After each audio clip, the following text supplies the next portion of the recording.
Hello again, this is Peter Dillard. I would like to devote today's video to reading the last part from the introduction to my recently published book, Fate and Faith After Heidegger's Contributions to Philosophy, just appeared as a publication under the Pickwick imprint of Whitman Stock. So I'd like to read that for you, and with no further ado, let me do that. The plan to the present study. Chapter 1 scrutinizes the objection that philosophy is fundamentally incompatible with theology. Upon closer inspection, we will see that there are less and more serious versions of the incompatibility objection. The most serious version is that the incompatibility stems not from an opposition of basic attitudes or from a divergence in methodology, but rather from a genuine ontological conflict between Heidegger's existential phenomenology in Sein und Zeit, or being in time, which takes the experience of Angst, or anxiety, to reveal human being in the world as an essentially finite mortality terminating in death, and the Christian theological view of human existence as continuing beyond death, either in intimacy with God or in alienation from Him. Once this ontological conflict has been brought into proper focus, it then becomes possible to examine and evaluate different responses to the incompatibility between philosophy in the form of Heideggerian existential phenomenology and theology grounded in the Christian faith. Chapter 2 considers one extreme response to the incompatibility, namely, the theologian might try to bring greater transparency to her increasingly difficult faith through a conceptual interpretation that makes little or even no use of philosophy. By returning to Heidegger's own engagement in the early to mid-1920s with the thought of St. Paul and Martin Luther, we can begin to see how someone might begin to develop this response. Its chief drawback is that the paucity of philosophical resources available to Heidegger during this phase of his career prevents him from resolving serious theological conundrums, both with Paul's eschatology and Luther's view that human nature has been totally corrupted by original sin. Thus, it is not surprising that Heidegger moves away from theology toward the richer, phenomenological and philosophical perspective culminating in Sein und Zeit. A last-ditch, Luther-inspired proposal to make theological paradox or even theological contradiction criterial for divinity is also weighed and found to be unsatisfactory. For the foregoing reasons, the possibility of a non-metaphysical Streit theology or a theology of struggle without any philosophy whatsoever is set aside. The question then arises of which philosophical resources are best suited for the successful execution of our project. We will return to this issue in chapters 4 and 5. Heidegger's increasingly anti-religious turn, beginning with the officially agnostic approach of Sein und Zeit, and culminating in the avowedly atheistic stance of Einführung in die Metaphysik, Introduction to Metaphysics, points toward another extreme response to the incompatibility objection. Specifically, Christian theology informed by faith might be repudiated in favor of pure Heideggerian existential phenomenology. Chapter 3 challenges the presumed religious neutrality of Heidegger's philosophical perspective. Some recent efforts aimed at uncovering religious presuppositions of Heideggerian phenomenology are first reviewed and judged to be unsuccessful, though suggestive.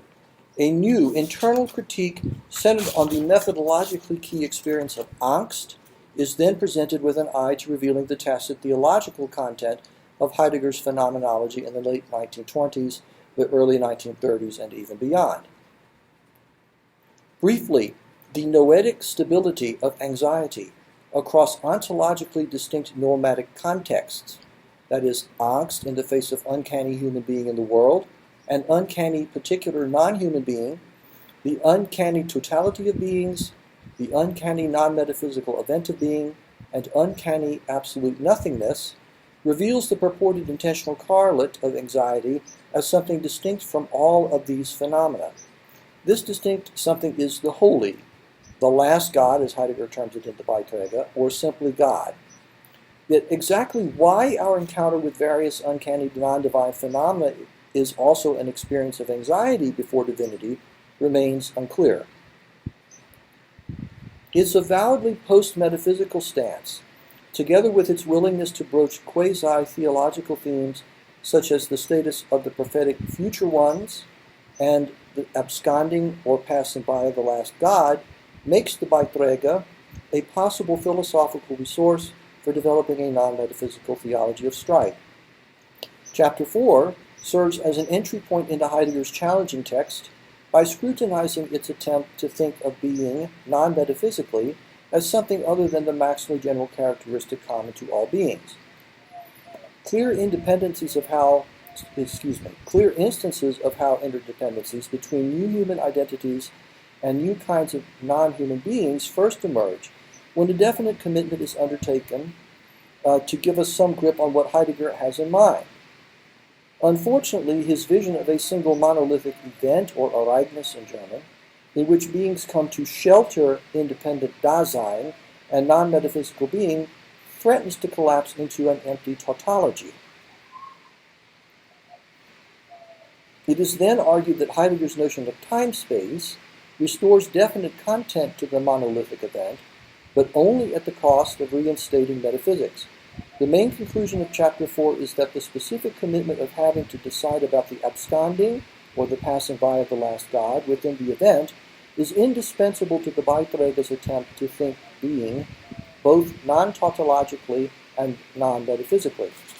Chapter 5 opens by examining how some ideas found in the Beiträge can be fleshed out in order to resolve the Pauline and Lutheran conundrums mentioned earlier.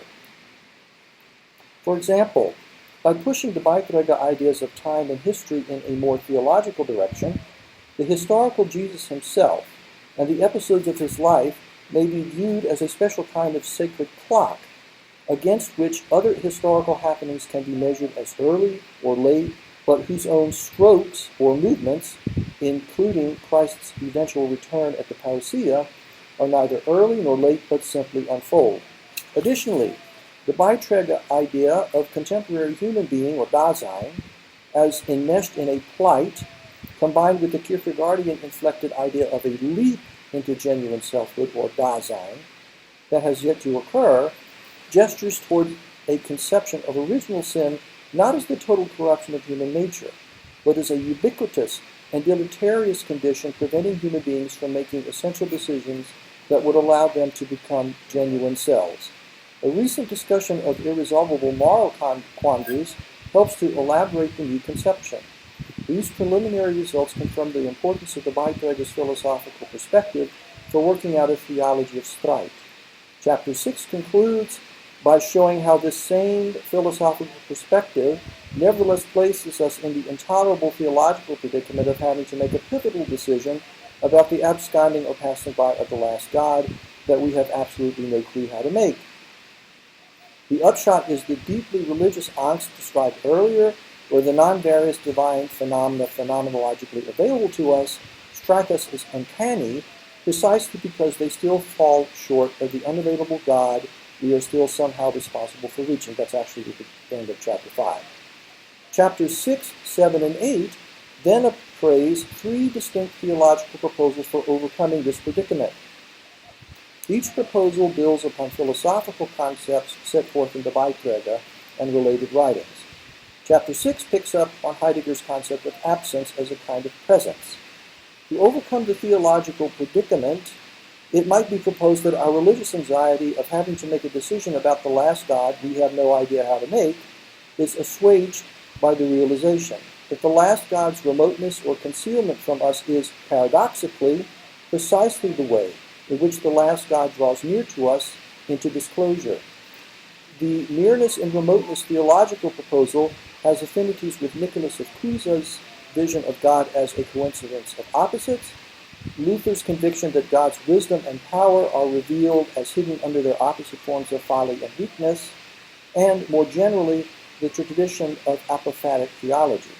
The proposal's main weakness is that the notion of divine nearness and remoteness is too vague to distinguish the revelatory situation in which the last God really passes us by in a genuine theophany from the non-revelatory situations in which, although we wait for its arrival, the last God absconds by remaining absent, or even from the apathetic situation in which we no longer wait for the last God, but simply forget all about it.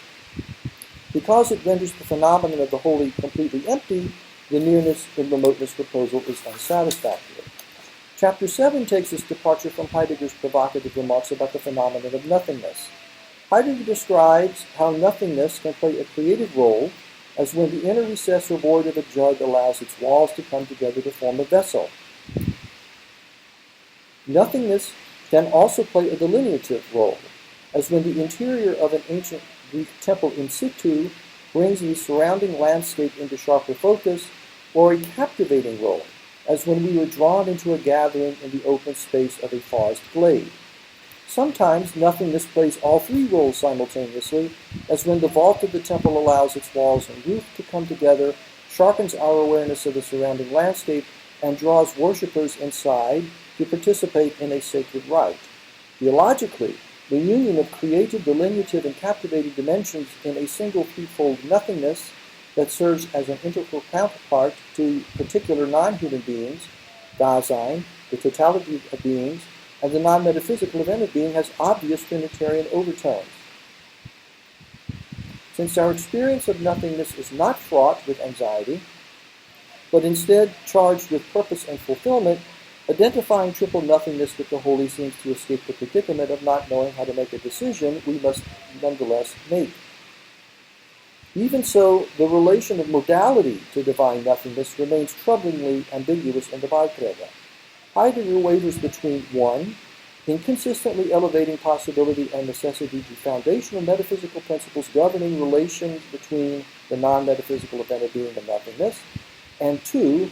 Insisting that all modality is grounded non-metaphysically within the event while never explaining how. This unresolved ambiguity makes the divine nothingness proposal unacceptable.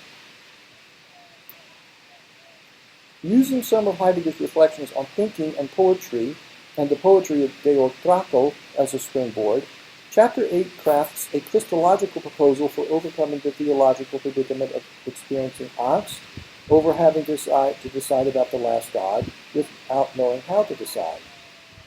The proposal unfolds in a series of stages. First, what Heidegger calls the splendor of the simple, is interpreted as an initially enigmatic placeholder for the divine as a holy superabundance that is intimately unified with Dasein, any particular non-human being, the totality of beings, the event of being, and nothingness.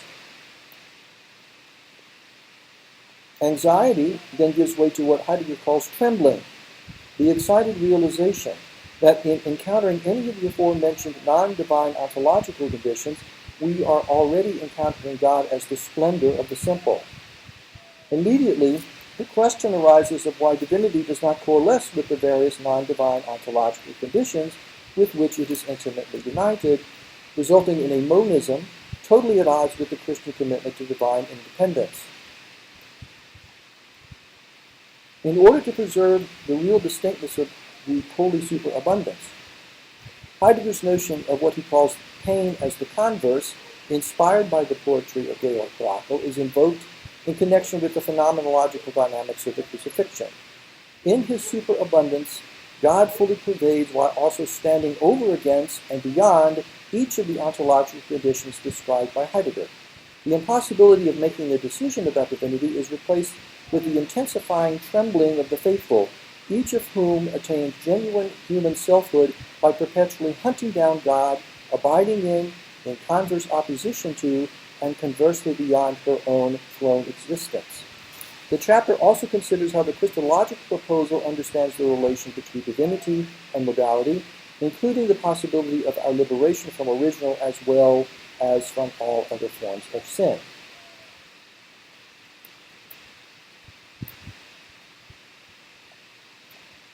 The purpose of Chapter 9 is to counteract a pair of obstructive tendencies that threaten to undermine the emergent Christological theology of Streit.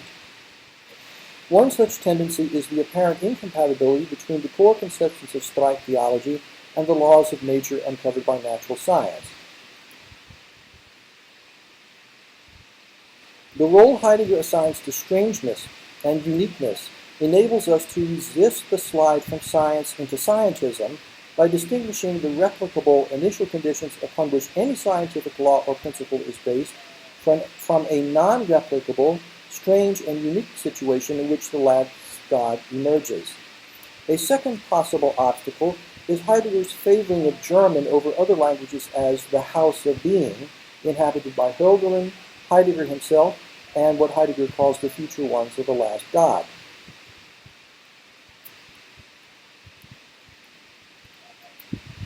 This linguistic chauvinism tends toward a form of linguistic predestination that reinstates crippling anxiety before an inscrutable deity, since we can never be entirely sure whether we are speaking the right language in the right way required for the inceptive thinking practiced by the elect.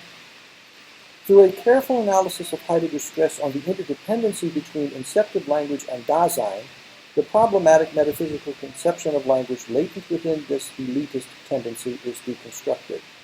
The concluding chapter revisits the contrast between the theology of Streit and the theology of Gelassenheit, arguing that several potential disadvantages with Streit theology that had been previously noted are avoided by the Christological version of that theological option developed in this book. Some possible lines for future inquiry are also identified. Before proceeding with the various tasks outlined above, a word about the spirit in which the present work is written is in order. Ignored by much of contemporary philosophy, and suffering from an intense identity crisis, Christian theology today stands at a critical juncture. Either it can retreat into strident, bunker-style apologetics that preaches to the choir while otherwise falling on deaf ears, or it can become increasingly self-involved and esoteric to the point of withering away into total irrelevance for most people of faith, or it can co-facilitate its own extinction as an autonomous discipline by allowing itself to be appropriated by secular and partisan political agendas on either the right or the left. Fortunately, there is a fourth possibility. In trenchant dialogue with Heidegger's challenging perspective in Die Beiträge zur Philosophie, Christian theology might illuminate both promising as well as problematic aspects of this philosophy, while developing its own fresh and distinctive voice suitable to an era marked by bewilderment in the face of information overload, cultural malaise, and cancerous apathy. Somewhat poetically expressed, the theology developed here seeks to be a spring wind of insight blowing through great trees that seem dead, yet perhaps are only sleeping, and so might one day reawaken. So that's the end of the introduction of my book, and that's all I will have to say about that now, because obviously I don't want to read the whole thing. I hope that you will be interested enough to purchase a copy or to acquire a copy. I may make some more videos in connection with Heidegger or other themes of philosophical theology. I need to think about that a little bit, but for now, that is all I have to say. Thank you once again for your patience, for taking some time out of your day to spend it with me. If you have any questions, please feel free to leave them on my Twitter feed or on Black Cat Theology. And until the next time, if there is one, this is Peter Dillard wishing everybody a wonderful week. Again, please love each other the way Christ loves you, and pray for the grace to endure and to overcome this very difficult situation in which we currently find ourselves. Thank you again for joining me. Good day.